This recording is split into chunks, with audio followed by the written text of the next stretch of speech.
जो खुद बड़े सपने नहीं देखते वे जनरली दूसरों के बड़े सपनों को भी नहीं समझ पाते।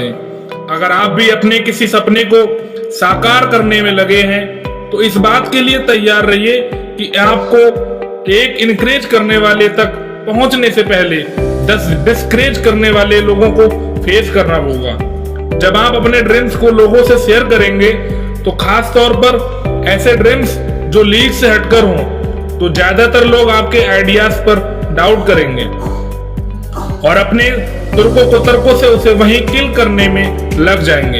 And mind you most of the times वे ऐसा इंटेंशनली नहीं करते। उनमें से तो कुछ इस तरह प्रोग्राम्ड होते हैं कि जब कोई चीज सामने आती है तो उसे कमियां निकालने के मकसद से देखते हैं और बाकी कुछ नया करने के जोखिम से डरते हैं। इसलिए उन्हें अजीब लगता है कि जब वे डरते हैं तो औरों को भी डरना चाहिए। उन्हें आपका ना डरना अस्वाभाविक लगता है और वो आपको अपोज करते हैं ताकि आप भी स्वाभाविक हो जाएं। एंड जनरली ये हमारे करीबी लोग ही होते हैं। वे हमें मानते हैं और हम सफल होते हुए भी हमें देखना चाहते हैं, पर उनके दिमाग में सफलता का जो मॉडल डिफाइंड है वो आपके प्लान से मैच नहीं करता और शायद इसलिए वो जाने अनजाने आपको डिस्करेज करने लगते हैं। क्या ऐसे लोगों को कोई इंपॉर्टेंस नहीं देनी चाहिए?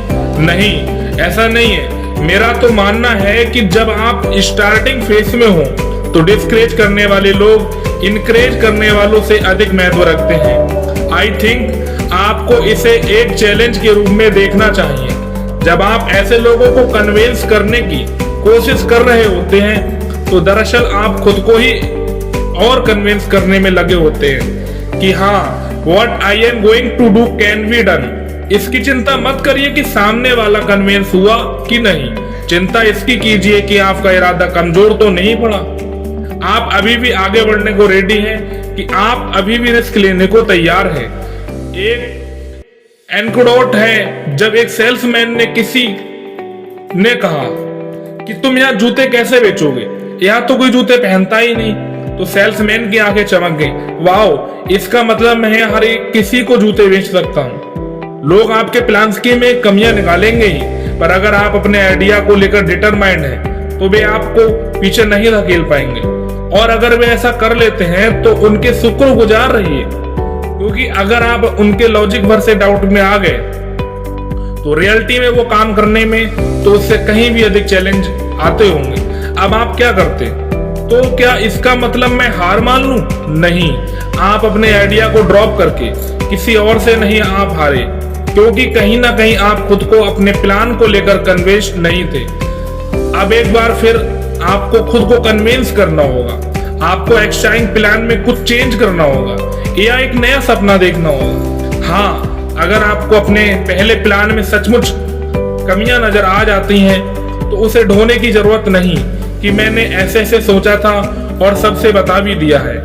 अब तो करना ही पड़ेगा, ये जानते हुए भी कि मैं खुद कन्विंस नहीं हूं, फिर भी मुझे करना होगा।